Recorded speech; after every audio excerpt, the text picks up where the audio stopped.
कि सैनिक की जाति हमेशा सैनिक होती है, पूर्व और वर्तमान में कुछ अंतर नहीं। क्या कहेंगे? पिछली सरकार ने हमें बांटने की कोशिश करी, आरक्षण के अंदर आरक्षण डालने की कोशिश करी, जो आरक्षण था उसके अंदर कोई ना कोई भांची मारने की कोशिश करी। बीजेपी त्रिकोणीय संघर्ष में फंसती रही है, लेकिन इस बार मुकाबला धारा 370 खत्म करने वाली पार्टी, राम मंदिर बनाने वाली पार्टी भारतीय जनता पार्टी की है। और उसी भावना से आज झुंझुनू के अंदर भी हमारे राजेंद्र भामू जी हैं यहाँ पे प्रत्याशी। यमुना जल समझौते को लेकर कांग्रेस के मैनिफेस्टो में जो लाइन आई थी कि हमारी सरकार बनी तो हम इसे रद्द कर देंगे, इतनी संकीर्ण विचारधारा से काम करती है कि अपने अलावा कुछ नहीं देखती।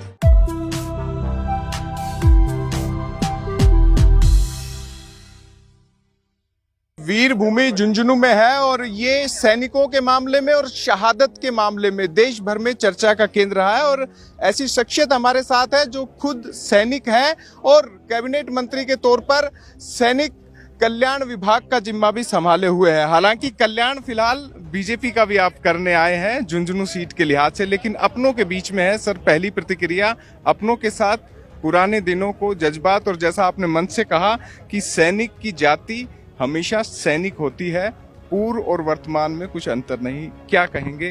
पहली प्रतिक्रिया। आपके माध्यम से सभी सुनने वाले पूर्व सैनिकों को, उनके परिवारजनों को मैं सलाम करता हूं। जब एक सैनिक अपनी ड्यूटी निभाता है तो केवल वो सैनिक ही नहीं अपना बलिदान दे रहा होता, बल्कि पूरा परिवार वो शहादत के अंदर शामिल होता है। आज राजस्थान योद्धाओं का प्रदेश माना जाता है, क्योंकि पूर्वजों से लेकर आज तक इस देश की हिफाजत करने का जो जिम्मा है वो हमारे राजस्थान के नौजवानों ने, माताओं ने, बहनों ने उठाया हुआ है। आज पूर्व सैनिकों के बीच में यहाँ झुंझुनू में आकर अपने आप को मैं गौरवान्वित महसूस करता हूँ। एक प्रेम भाव जो था वो आपके कैमरों ने कैद करा होगा। ये प्यार है, एक ही बिरादरी है पूर्व सैनिकों की। यहाँ हर समाज का आपको व्यक्ति मिल जाएगा, लेकिन जब हम 17 वर्ष और 20 वर्ष की आयु में जब हम सैनिक की होने की कसम खाते हैं तो सैनिक होने की कसम की कोई एक्सपायरी डेट नहीं होती। जब हम ये कहते हैं कि राष्ट्र को सबसे पहले रखेंगे, अपने साथियों को उसके बाद में रखेंगे, सबसे अंत में मैं खुद अपने आप को रखूंगा, तो उसकी कोई एक्सपायरी डेट नहीं होती। ये नहीं कहते 2023 में जब हम यूनिफॉर्म उतार देंगे तो हमारी कसम भी खत्म हो जाएगी। ये जीवन उपरांत ये कसम रहती है, और ये कसम ही है जो हम सबको एक करके रखती है। पिछली सरकार ने हमें बांटने की कोशिश करी, आरक्षण के अंदर आरक्षण डालने की कोशिश करी, जो आरक्षण था उसके अंदर कोई ना कोई भांची मारने की कोशिश करी। लेकिन हमारी डबल इंजन की सरकार, हमारे मुख्यमंत्री भजन लाल जी बिल्कुल स्पष्ट हैं। पूर्व सैनिकों के मान सम्मान में कोई कमी नहीं होनी चाहिए, वीरांगनाओं के मान सम्मान में कोई कमी नहीं होनी चाहिए। उस पर लगातार हमारी सरकार काम करती रहेगी। आज जो भाव यहाँ पे मेरे को दिखा, वो भाव जीत का भाव। आपने अपनी कॉन्स्टिट्यूंसी 2023 की बात करें या फिर लोकसभा चुनाव हुए, तब दोनों बार रिकॉर्ड मतों से बीजेपी को आगे बढ़ाया। आज झुंझुनू में थोड़ी चुनावी बात भी कर लेते हैं। यहाँ हमेशा टक्कर बढ़ी रही है, बीजेपी त्रिकोणीय संघर्ष में फंसती रही है, लेकिन इस बार मुकाबला सीधा है। क्या लगता है आपको कि बीजेपी सत्ता में रहते हुए और अपने विकास कार्यों के केंद्र और राज्य की डबल इंजन सरकार के बूते इस बार क्या कुछ अलग परिणाम दे पाएगी? इस बार उपचुनाव के अंदर हमारे प्रत्याशी जरूर हैं, लेकिन प्रत्याशी से भी बड़ा जो जुड़ाव लोगों का है वो भारतीय जनता पार्टी मोदी जी के काम से। प्रत्याशी प्रतिनिधि कोई भी हो सकता है, आज मैं हूं, कल कोई दूसरा है, लेकिन जो भावना है, जिस भावना से हम काम करते हैं, जिस पारदर्शिता से हम काम करते हैं, जिस तरह से हमने बिचौलिए खत्म कर दिए, जिस तरह से साधन हम घर घर तक, परिवार तक पहुंचा रहे हैं, जिस तरह से हर व्यक्ति को सक्षम बना रहे हैं अंत्योदय के भाव से कि अंतिम व्यक्ति मजबूत हो, वो भावना जो है वो देशभक्ति वाली पार्टी, धारा 370 खत्म करने वाली पार्टी, राम मंदिर बनाने वाली पार्टी भारतीय जनता पार्टी की है। और उसी भावना से आज झुंझुनू के अंदर भी हमारे राजेंद्र भामू जी हैं यहाँ पे प्रत्याशी।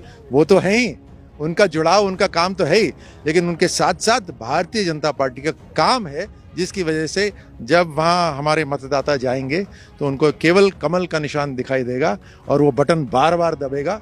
एक बड़ा सवाल हो रहा है कि हरियाणा चुनाव के दौरान यमुना जल समझौते को लेकर कांग्रेस के मैनिफेस्टो में जो लाइन आई थी कि हमारी सरकार बनी तो हम इसे रद्द कर देंगे। यहाँ पर बीजेपी उसे कितना उपचुनाव में झुंझुनू में भुनाएगी जब उन्हीं के क्षेत्र में पानी मिलना था और यहाँ की समस्या भी बड़ी। जब मैंने पूर्व सैनिकों से बात करी तो इन्होंने अपनी समस्याओं के अलावा जल की समस्या भी बताई, कहा कि रिश्ते तक नहीं हो रहा है।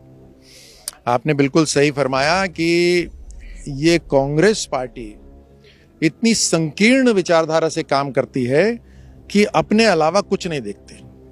आपने तो अभी हरियाणा की बात करी, ये तो केवल एक परिवार ही देखते हैं कि एक परिवार से बाहर नहीं जाए, चाहे उससे पहले हो या बाद में हो। आप देखिएगा परिवार के लिए काम करते हैं, चाहे हरियाणा हो चाहे राजस्थान हो, ये अपने परिवार के लिए काम करते हैं। भारतीय जनता पार्टी सबके लिए काम करती है और जिस तरह से आपने उदाहरण दिया, इनका वहाँ पर यही नारा था कि हम राजस्थान को पानी नहीं देंगे।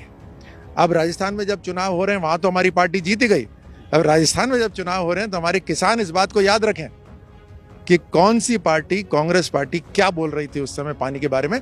और प्रधानमंत्री मोदी जी 1 लाख करोड़ रुपए खर्च करके हमारे 21 जिलों के अंदर पानी लेकर आ रहे हैं।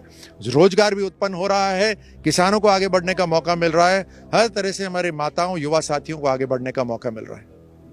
तो ये थे राज्यवर्धन सिंह राठौड़, कैबिनेट मंत्री, और जनता के बीच में प्रचार के लिए निकले हैं, बीजेपी के पक्ष में कैंपेनिंग कर रहे हैं और पूर्व सैनिकों से भी मुलाकात कर विभिन्न मुद्दों पर इन्होंने अपनी बात रखी है। साथ में कहा है कि बीजेपी की सरकार पूर्व सैनिकों से जुड़े तमाम जो मांगे हैं उन पर सुनवाई कर रही है। कुछ मांगे जो चुनाव से पहले आई थी उन पर काम आगे बढ़ गया है, कैबिनेट की बैठक में जल्दी उन पर निर्णय भी लिया जाएगा। और साथ में कहा कि झुंझुनू की सीट इस बार बीजेपी की होगी। वीडियो जर्नलिस्ट सुरेश शर्मा के साथ अंकित तिवारी, राजस्थान चौक, झुंझुनू। मैं पूरे देश और प्रदेश और राजस्थान के सभी लोगों को हार्दिक बधाई और शुभकामनाएं देता हूं इस पावन पर्व दीपावली पर। प्रदेश के सभी व्यापार उद्योग जगत के लिए दीपावली के हार्दिक शुभकामनाएं और बधाई।